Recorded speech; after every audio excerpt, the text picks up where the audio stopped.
Hi, Jack. It's great to see you today. How's your morning been so far? Hello, Emma. It's good to see you too. My morning has been quite hectic. I woke up late and had to rush to get here on time. Oh, I know how that feels. I'm usually an early bird, so I rarely oversleep. An early bird? What does that expression mean exactly? It's a common English expression that refers to someone who wakes up early in the morning. The full phrase is actually, the early bird catches the worm, which means people who get up early have an advantage or get things done more efficiently. The opposite would be a night owl, someone who stays up late. That's interesting. I'm definitely not an early bird then. I'm more of a night owl. I find it difficult to get out of bed in the morning. That's perfectly fine. Everyone has different biological clocks. So, Jack, I thought today we could talk about our daily routines. It's a great way to learn practical vocabulary you can use every day. Sounds good to me. Where should we start? Let's begin with morning routines. On a typical day, I usually set my alarm for 6:30 a.m. After I wake up, I hit the snooze button once or twice before actually getting up. Hit the snooze button? Is that when you press the button on your alarm to sleep a little longer? Exactly. Hitting the snooze button means pressing the button on your alarm clock that gives you a few more minutes of sleep before it rings again. It's a very common phrase when talking about morning routines. Do you hit the snooze button often? All the time. I set multiple alarms because I know I'll hit the snooze button at least 3 times. What do you do after you finally get out of bed? Well, the first thing I do is make my bed. Then I head to the bathroom to freshen up. Freshen up? What does that mean? Freshening up is a general term for getting yourself clean and ready for the day. It typically includes washing your face, brushing your teeth, combing your hair, and maybe putting on some deodorant or light makeup. It's less involved than taking a shower or bath. I see. I usually freshen up in the morning too, but I prefer to take a shower in the evening before bed. That's quite common. After I freshen up, I get dressed and then I prepare breakfast. I can't function without my morning coffee. Are you a coffee person? What do you mean by can't function and being a coffee person? When I say I can't function without coffee, I mean I find it very difficult to be alert, focused, or productive without having coffee first. It's a bit of an exaggeration, but many people say this about their morning coffee or tea. And a coffee person is simply someone who regularly drinks and enjoys coffee, as opposed to a tea person who prefers tea. Thanks for explaining. I'm definitely a coffee person too. I need my caffeine fix in the morning. A caffeine fix is another great expression. It refers to the boost of energy you get from consuming caffeine, usually from coffee or tea. It's like satisfying a craving or need. That describes me perfectly in the morning. So after your coffee, what comes next in your routine? After breakfast, I usually check my emails and plan my day. I like to make a to-do list to keep myself organized. A to-do list. That's just a list of tasks you need to complete, right? Exactly. A to-do list is a list of tasks or activities that need to be completed. It helps you stay organized and ensures you don't forget anything important. Do you use to-do lists? Not really, but maybe I should start. I tend to just wing it most days. Wing it.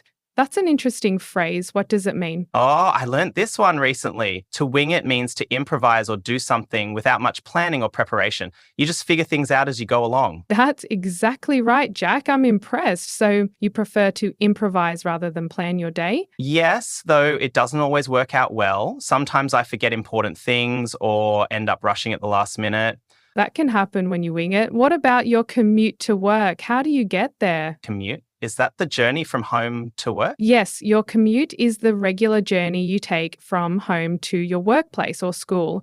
It can be by car, public transportation, bicycle, or even on foot. So how do you commute, Jack? I usually take the bus to work. It takes about 30 minutes. The bus stop is right around the corner from my apartment, which is convenient. How about you? I drive to work most days, but sometimes I carpool with my colleague who lives nearby. Carpool? Does that mean sharing a ride? Exactly. Carpooling means sharing a car ride with others who are going to the same or nearby destinations. It's economical and better for the environment since it reduces the number of cars on the road. It's also a nice opportunity to chat with colleagues outside of work. That sounds like a good idea. Maybe I should find someone to carpool with. So what's your workday like after you arrive? Well, once I get to work, I usually grab a second cup of coffee and catch up with colleagues before diving into my tasks. Diving into your tasks, that sounds like swimming. You're right, it does sound like swimming. To dive into something means to start doing it immediately and with full attention or energy. It's a metaphor like you're jumping into a pool of water. We use it for many activities, not just work tasks. For example, she dove into her new hobby of painting, or let's dive into this discussion. I understand now. I think I dive into my lunch break more enthusiastically than my work tasks. That's funny. Speaking of lunch, what's your typical lunch routine? I usually brown bag it to save money, but occasionally I eat out with colleagues. Wait, what does brown bag it mean? Brown bagging it means bringing your own lunch from home, typically in a paper bag or lunchbox. The term comes from the brown paper bags that people traditionally used to carry their lunch. It's a common way to save money instead of eating at restaurants or cafes. That's a great explanation, Jack. I brown bag it most days too. I usually meal prep on Sundays to save time during the week. Meal prep, is that preparing meals in advance? Exactly. Meal prep is short for meal preparation. It's when you prepare multiple meals or meal components in advance, usually for the upcoming week. Many people do this on weekends to save time on busy weekdays. It's become quite popular with people who want to eat healthy but don't have time to cook every day. That sounds really practical. I should try that instead of rushing to make a sandwich every morning. What do you typically do after work? After work, I like to unwind for a bit before starting my evening routine. Unwind. What does that mean in this context? To unwind means to relax and reduce stress after a period of work or tension. It's like you're releasing the tension that has built up, similar to unwinding a tight coil. People unwind in different ways. Some watch TV, others read books, exercise, or just sit quietly with a cup of tea. I see. I usually unwind by going for a walk or watching videos online. How do you unwind? I either go to the gym or do some yoga at home. Physical activity helps me clear my mind after a day of teaching. Then I usually cook dinner. Do you cook often? Not really. I'm not much of a cook, so I usually heat up something pre-made or order takeout. Takeout. That's another good daily routine word. It refers to food that you purchase from a restaurant but bring home to eat rather than dining in the restaurant.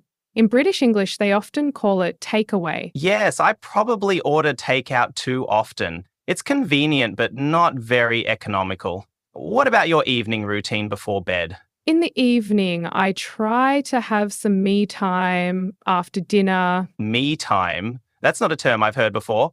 Me time refers to time you spend alone doing something you enjoy, focusing on yourself and your needs rather than work or other people's needs. It's considered important for mental health and self-care. It could be reading a book, taking a bath, watching your favorite show, or any activity that helps you relax and recharge. That sounds wonderful. I should incorporate more me time into my routine. Do you have a specific bedtime routine as well? Yes, I try to follow a consistent bedtime routine. I usually turn in around 10:30 p.m. Turn in? Does that mean go to bed? Yes, to turn in is an informal way of saying to go to bed or go to sleep. For example, it's getting late, I think I'll turn in now. It's a phrasal verb that's commonly used when talking about sleep routines. I like that expression. I usually turn in much later, around midnight. But before that, I always set out my clothes for the next day. Set out. Can you explain what you mean by that? Sure. To set out something means to prepare or arrange items so they're ready for use later. In this case, I choose my clothes for the next day and lay them out so I don't have to think about what to wear in the morning. It saves time and reduces decision fatigue. That's a great explanation and a smart habit. I do the same thing. I also try to avoid screen time before bed. The blue light from phones and computers can interfere with your ability to fall asleep. That makes sense. Do you have any other tips for a good night's sleep? Yes, I try to hit the hay at the same time each night to maintain a consistent sleep schedule. Hit the hay? It's an interesting expression. Hit the hay is another informal idiom that means to go to bed or go to sleep. It dates back to when people used to sleep on mattresses filled with hay or straw. Similar expressions include hit the sack or crash. They're all casual ways to talk about going to sleep. I love these sleep idioms. They're quite colourful. I definitely need to crash early tonight since I have an early meeting tomorrow. Speaking of which, do you have any morning rituals that help you start your day positively? Rituals, you mean like religious practices? Not necessarily. In this context, a ritual refers to a series of actions that you perform regularly, almost like a personal ceremony. Morning rituals are specific activities you do consistently every morning that help set a positive tone for your day. They're more intentional than just routine tasks. For example, some people have a ritual of writing in a gratitude journal or meditating for 5 minutes. I see. In that case, I do have a morning ritual. I like to drink my coffee while looking out my kitchen window and mentally preparing for the day. It's a peaceful moment before the rush begins. Do you have any morning rituals? Yes, I practice mindfulness for about 10 minutes each morning. It helps me stay grounded throughout the day. Mindfulness? Is that a type of meditation? Mindfulness is the practice of being fully present and engaged in the current moment, aware of your thoughts and feelings without judgment. It can include meditation, but it can also be practiced during everyday activities by giving them your full attention. For example, you can practice mindful eating by focusing completely on the taste, texture, and experience of eating rather than watching TV or scrolling on your phone. That sounds beneficial. Maybe I should incorporate some mindfulness into my daily routine instead of always being on autopilot. On autopilot, that's another useful expression. Can you guess what it means? I think it means doing things automatically without really thinking about them, similar to how an airplane's autopilot system works without the pilot's active control. That's exactly right. When we say someone is on autopilot, we mean they're doing things mechanically or from habit, without conscious thought or attention. Many people go through their morning routines on autopilot. I definitely do that. Sometimes I arrive at work and barely remember the commute because I was so on autopilot. That happens to many of us. Let's talk about changes in routine. Do you have different routines for weekdays versus weekends? Absolutely. On weekends, I like to sleep in and take it easy. Sleep in and take it easy. These are both great casual expressions. Can you explain what they mean? Sleeping in means to sleep later than you usually do, typically on days when you don't have to wake up early for work or other obligations. And taking it easy means to relax and avoid stress or strenuous activity, basically to have a laid-back, relaxed approach to the day. Perfect explanations. I also sleep in on weekends. It's my way of catching up on sleep. Catching up on sleep. I think I understand this one. It means getting extra sleep to make up for not getting enough sleep previously, right? Exactly. Catching up on sleep means getting additional sleep to compensate for a sleep deficit from previous days when you didn't get enough rest. Many people try to catch up on sleep during weekends after a busy work week. I definitely do that. Sometimes I feel like I'm perpetually sleep deprived during the work week. Perpetually sleep deprived is a great phrase. It means constantly or continuously lacking adequate sleep. Unfortunately, it describes many working adults. Do you have any weekend rituals or routines that you particularly enjoy? Yes, I like to have a lie-in on Saturday mornings and then make a proper breakfast. Lie in and proper breakfast. Can you explain those terms? A lie-in is British English for staying in bed later than usual in the morning, similar to sleeping in. And when I say a proper breakfast, I mean a full, substantial breakfast with multiple items like eggs, toast, bacon, etc., as opposed to just grabbing a quick coffee or cereal bar like I might do on weekdays. Those are great explanations. I enjoy a proper breakfast on weekends too. I also like to catch up on chores that I don't have time for during the week. Catch up on chores, that's similar to catching up on sleep, right? Just with housework instead? Precisely. Catching up on chores means doing household tasks that have accumulated or been postponed during busier periods. The phrase catch up on can be used with many activities that have fallen behind, like catching up on emails, catching up on reading, or catching up on TV shows. I usually put off my chores until Sunday. I'm a bit of a procrastinator. Put off and procrastinator are both related to delaying tasks. Putting off something means delaying or postponing it, while a procrastinator is someone who habitually delays doing tasks, especially those that should be done promptly. That's me. I'm always putting things off until the last minute. It's a bad habit I'm trying to break. Do you have any tips for being more productive with daily routines? One approach that works for me is breaking my day into chunks and focusing on specific types of tasks during each chunk. Breaking into chunks? That sounds like you're physically breaking something. It's a figurative expression. To break something into chunks means to divide a large task, project, or period of time into smaller, more manageable parts. It makes overwhelming tasks seem more doable. For instance, instead of thinking, I have to clean the whole house, you might break it into chunks like, first I'll clean the kitchen, then the bathroom, then vacuum the living room. That makes sense. I should try that approach. I also struggle with sticking to a routine. Some days I'm motivated, but other days I fall off the wagon completely. Fall off the wagon? That's an interesting idiom. Actually, I think I'm using it incorrectly here. Falling off the wagon traditionally refers to resuming drinking alcohol after trying to abstain. But people sometimes use it more broadly to talk about failing to maintain any good habit or routine that you've committed to. You're right about both the traditional meaning and how people sometimes use it more broadly. For routine specifically, we might say fall out of the routine or get off track. Another common expression is slip up, which means to make a mistake or briefly fail to maintain a habit. Those are better expressions for what I meant. I often get off track with my exercise routine. I'll be consistent for a week, then skip a few days, and struggle to get back into it. That's a common challenge. Some people find that having an accountability partner helps them stick to their routines. Do you think that might work for you? An accountability partner, what's that exactly? An accountability partner is someone who helps you stay committed to your goals by checking in on your progress and holding you responsible for the commitments you've made. This could be a friend, colleague, or family member.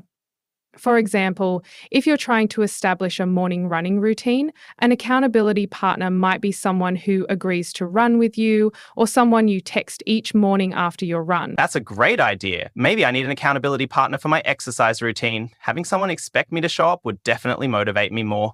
Absolutely. Another strategy is to build new habits by tying them to existing parts of your routine. This is called habit stacking. Habit stacking? I've never heard of that before. Habit stacking is a technique where you add a new habit on top of an existing habit that's already part of your routine. For example, if you already have a solid habit of brewing coffee every morning, you might stack a new habit on top of it. Like, after I start the coffee brewing, I will do 5 minutes of stretching. Since the first habit is already established, it can serve as a reliable cue for the new habit you want to build. That's clever. I could stack some quick exercises after brushing my teeth in the morning. What about productivity during the workday? Any tips for that part of the daily routine? One technique I find helpful is the Pomodoro technique. Have you heard of it? No, what's the Pomodoro technique? The Pomodoro technique is a time management method where you work for a focused period, typically 25 minutes, and then take a short break, usually 5 minutes. Each work period is called a Pomodoro, which is Italian for tomato, named after the tomato-shaped kitchen timer the creator used. After completing 4 Pomodoros, you take a longer break of about 15 to 30 minutes. It helps maintain focus and prevent burnout during the workday. That sounds useful. I tend to get caught up in work and don't take enough breaks. Then I burn out by mid-afternoon. Burnout is an important concept related to daily routines. Can you explain what it means? Burning out or burnout refers to a state of physical, mental, and emotional exhaustion caused by prolonged stress. It happens when you're overworked and don't have enough time to rest and recover. Signs include feeling drained, unmotivated, and possibly cynical about your work or responsibility. That's an excellent explanation. Taking regular breaks, like in the Pomodoro technique, can help prevent burnout. Do you have any specific strategies for when your routine gets disrupted? Not really. I usually just try to go with the flow, but it can be stressful. Go with the flow. That's a useful idiom for talking about adaptability. It means to adapt to changing circumstances calmly, without resistance, similar to how water flows around obstacles in a stream. While it's good to be adaptable, having a backup plan for routine disruptions can reduce stress. That makes sense. What kind of backup plans do you recommend? I like having a bare minimum routine for hectic days. This is the absolute essential tasks I need to complete to keep things running smoothly. A bare minimum routine? So just the most important parts? Exactly. A bare minimum routine consists of only the most essential tasks that you need to complete, even on your busiest or most disrupted days. For example, a bare minimum morning routine might include just brushing your teeth, washing your face, getting dressed, and grabbing a quick breakfast. Skipping less essential steps like making your bed or checking emails. That's a smart approach. I should identify my bare minimum routine tasks for those extra busy days. It really helps reduce stress when things get hectic. Let's talk about evening routines a bit more. Many productivity experts emphasize the importance of an evening routine for setting up a successful morning. Do you prepare for the next day as part of your evening routine? Sometimes I try to, but I often end up zonked on the couch watching TV instead. Zonked, that's a colourful expression. Can you explain what it means? Being zonked means being extremely tired or exhausted to the point where you have little energy to do anything productive. It's a colloquial term that describes that feeling when you're completely drained at the end of a long day. That's a perfect explanation. Many people feel zonked after a busy day, which is why having a simple evening routine that doesn't require too much energy can be helpful. Even just 10-15 minutes of preparation for the next day can make mornings much smoother. What do you recommend including in an evening preparation routine? I suggest a routine that helps tie up loose ends from the current day and sets you up for success tomorrow. This might include checking your calendar for the next day, packing your bag, preparing lunch, setting out clothes, as you mentioned earlier, and creating a to-do list for tomorrow. Those all sound like good ideas. I think having a proper night routine would help me feel less rushed in the morning. I'm always running around like a headless chicken trying to get ready. Running around like a headless chicken. What a vivid idiom. Can you explain what it means? It means moving around frantically and chaotically without clear direction or purpose, similar to the way a chicken might run around if its head was cut off. A rather gruesome image, but a common expression. It describes that panicked, disorganized rushing when you're late or unprepared. That's exactly right. It's a very descriptive idiom that perfectly captures that frantic morning rush.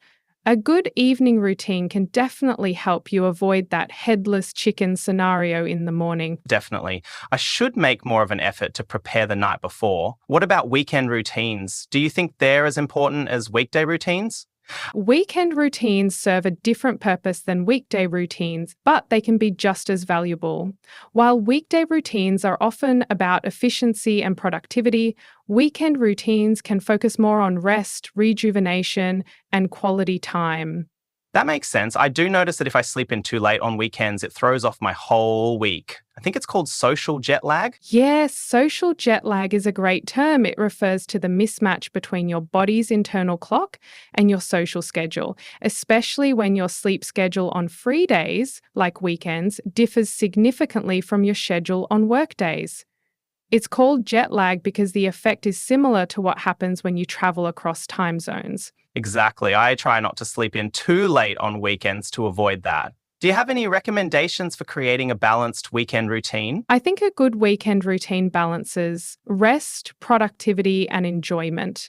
I like to follow the 3 R's approach: rest, responsibilities, and recreation. The 3 R's, can you elaborate on that? Sure. The 3 R's in this context stands for rest, responsibilities, and recreation. Rest involves getting enough sleep and downtime to recover from the week. Responsibilities covers necessary chores, errands, and preparations for the upcoming week. And recreation is about enjoyable activities and hobbies that refresh your spirit. A balanced weekend includes all 3 elements, though the proportions might vary based on your needs that particular weekend. I like that framework. I think I often focus too much on either responsibilities or recreation without balancing them properly. Finding that balance takes practice. Another aspect of daily routines we haven't discussed is the importance of transitions between different parts of your day. These are sometimes called boundary rituals. Boundary rituals? What are those? Boundary rituals are small practices or activities that help you mentally transition from one part of your day to another. For example, a morning cup of coffee might signal the start of your workday. Or changing into comfortable clothes when you get home might help you transition from work mode to home mode.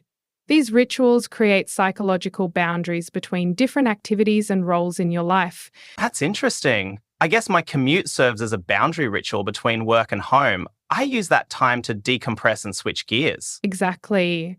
Commutes often naturally function as boundary rituals. The problem many remote workers face is a lack of that clear boundary between work and personal life. What about meal routines? Do you have specific routines around eating? Not really, though I try to have dinner at a decent hour. I've heard eating late isn't good for you. Yes. There's some evidence that eating too close to bedtime might affect sleep quality. Some people practice intermittent fasting as part of their daily routine. Are you familiar with that term? I've heard of it, but I'm not sure exactly what it involves. Intermittent fasting is an eating pattern where you cycle between periods of eating and fasting. The most common form is the 16/8 method, where you restrict your eating to an 8-hour window, for example, 11 a.m. to 7 p.m., and fast for the remaining 16 hours. Some people find this helps with weight management and energy levels, though it's not for everyone. I don't think I could handle that. I need my breakfast. Speaking of meal routines, do you meal plan in addition to meal prepping? Yes, I do meal plan. It helps me be more organized with grocery shopping and meal prep.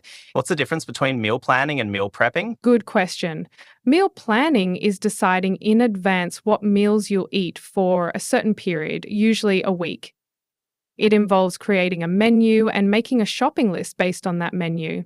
Meal prepping, which we discussed earlier, is the actual preparation of those meals or meal components in advance. Meal planning happens first and guides your meal prepping. That makes sense. I should try both to save time and money. One last question about daily routines. Do you think it's important to have a routine for days off or vacations? That's an interesting question.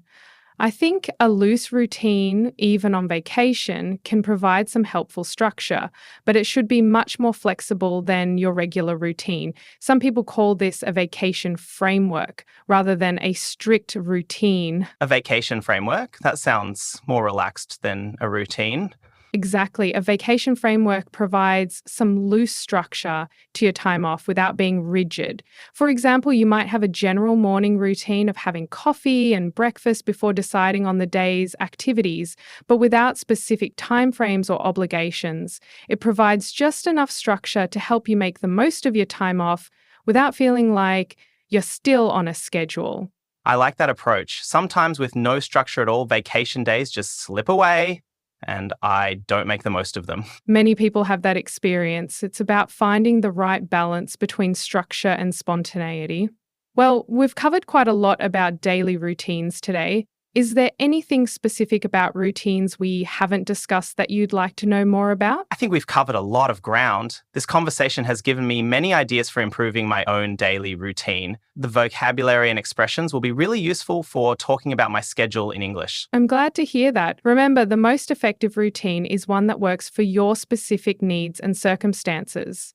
It's fine to borrow ideas from others, but ultimately, your routine should support your goals and lifestyle. That's good advice. I'll start implementing some of these ideas gradually rather than trying to overhaul my entire routine at once. That's a wise approach. Making small, sustainable changes is usually more effective than dramatic overhauls that are hard to maintain.